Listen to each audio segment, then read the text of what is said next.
You can instantly tell the second pornography starts controlling your life. It's in the way you move, it's in your eyes. It's like this subtle deadness behind everything you do. You're scrolling through social media and something makes you think about it. Immediately you need to watch it. You're supposed to be working on something that matters, and instead you're sitting there pulling up a video that's going to take 20 minutes out of your day, and then you're going to feel empty when it's done, but you do it anyway. And the crazy part is most guys don't even realize it's happening. They just think, oh man, I'm just a normal guy with a normal sex drive. I'm just, doing what guys do. It's natural, right? But here's the thing that's not actually true anymore. Not for the way you're using it. The pornography industry has engineered this stuff to be astronomically more addictive than anything your ancestors ever had access to. It's not about sex drive anymore. It's about novelty. It's about hitting your dopamine system in a way that nothing in your actual life can compete with. Think about it. You wake up one morning and you're already thinking about it. Maybe you didn't even sleep that well, but your brain's already pulling you in that direction. You get through maybe half the day, and then there it is. You got 10 minutes before something you got to do, but you're sitting there anyway, and by the time you're done, you're late, you're rushed, you're frustrated with yourself, but you're going to do the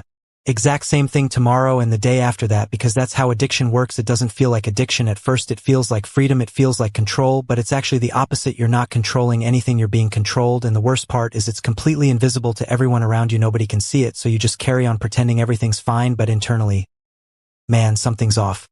You're noticing that you're less interested in actually talking to girls, less interested in pushing yourself in other areas of your life, because why would you when you can get that hit instantly without any of the risk, without any of the rejection, without any of the work? Here's what people don't talk about though, and this is the real damage. When you're constantly exposing your brain to this extreme form of stimulation, your actual life starts looking boring as hell. A real conversation with a girl becomes way more intimidating because there's no script, there's no guarantee it's going to feel good, and real intimacy requires vulnerability, which means you could get hurt, but the video is always there. The video is always going to give you what you want. It's designed to do exactly that. So gradually, without even realizing it, you're training your brain to avoid real connection and choose the fake version instead, and that completely wires your dopamine system in a way that makes real life less and less satisfying. Now, a lot of guys think the issue is just the time spent on it, like, oh man, if I could just cut back to once a week, maybe that would be fine, but that's missing the point entirely. It's not about moderation, it's about what it's doing to your perception of sexuality, your expectations, and your ability to actually connect with another human being. When you're watching that stuff for hours a week, you're not watching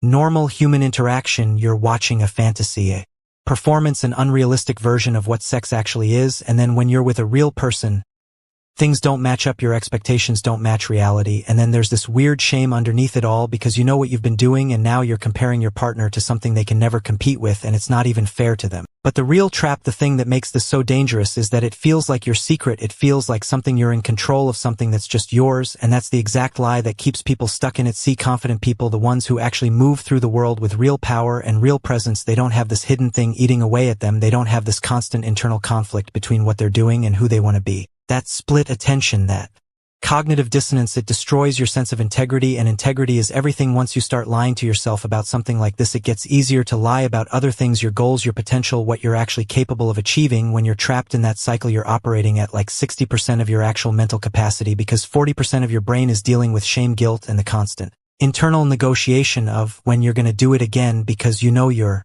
gonna do it again. That's the pattern. You're locked in, and the hardest part about breaking it is that your brain has literally rewired itself to crave it. Like, it's not a moral failing, it's not you being weak, it's literally what those platforms were designed to do. They want you addicted because that's how they make money, but that doesn't mean you gotta stay stuck in it.